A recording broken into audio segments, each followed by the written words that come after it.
Pre-qualifying clients. This is going to be one of the biggest problems you have in any trade business, whether you're doing $10,000 a month, $100,000 a year, $1 million a year, $2 million a year. You want to vet clients as best as you can and not deal with tire kickers, time wasters, or whatever. So here's a couple of key valid questions and ways to vet clients, and also an example that I've just dealt with this afternoon. So as we can see, this is a builder in the UK.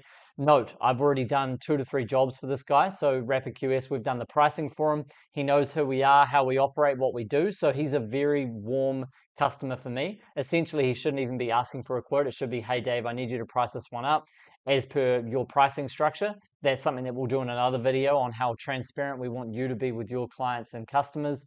So when you're generating ads and running paid ads to potential customers, they already know your costs. So when they come to you, they essentially already have an idea of what you're going to charge. So then you're just literally taking away the price objection out of the scenario, okay? So as we can see here, he's attached a scope of works, given me an option here. I've replied, hey mate, any reason for the losing out of Nettles, which was another project that we did for him. So I'm trying to find out exactly why he lost that job, how strict he is on his sales process, what he does upfront with his clients. Anyway, I've gone back, sent a scope, sent a quote back, and this is where it gets interesting. No feedback, but a kick in the bollocks. This, as per that job. So he submitted a quote, paid us for a QS, unsure if the job's gone ahead, he's missed out on it. Now he sent us another job. So he's like, damn, I've got to spend another £500 to potentially lose out on another job. I personally would not run this kind of model over 1 or 2 jobs. He's got to test it over 10. So I'd be looking at, if we're £500 per job, or say if you're tendering for jobs and your ad spend is $20 per lead, don't look at it as, oh, I lost 1 job and I lost out on $20. Look at it as quoted 10 jobs. I've spent $200 on advertising. I've closed 3 out of the 10. So it's cost me $60 or whatever it is. But your average job value was $1,000 at 40% profit margin. So you've turned whatever, $100 into 400. That's the ROI you've got to look at, okay? So as we can see here, back on the email, let me test the water to 70 warm, see how warm the clients are before he dives in and says yes to the QS report. So these are pre-qualification questions you need to be asking clients before you drive out to them and see them and waste time on free quoting. Now, it's different in a building business. You've got to spend hours and a lot of money pricing a job, whether you're doing retaining walls, gardening, lawn mowing, water blasting, whatever. You can have set fee structures. So pricing is actually really, really simple.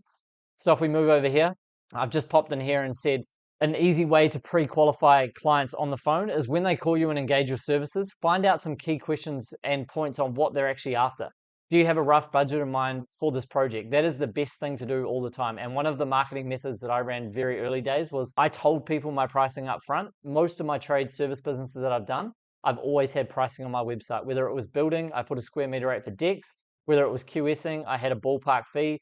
$1,500 to $2,500 for a new build. So if you're doing, if you just build decks, put rough cost prices on there. If you do extensions, say it's going to be between $4,500 and $6,500 a square meter. If you mow lawns, just go if it's a standard townhouse, 35 square meters of lawn, it's going to take you 3 hours at $60 plus a $20 call out fee.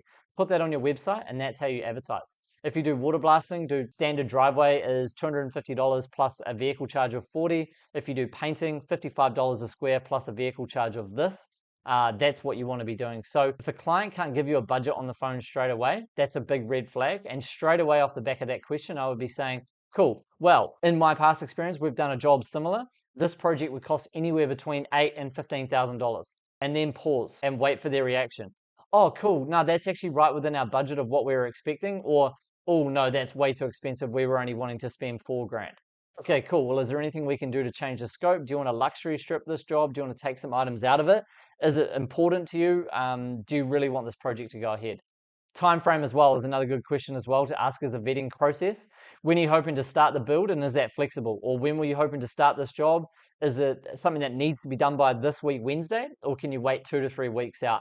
Helps you avoid panic job or ghosters who say ASAP and then just disappear.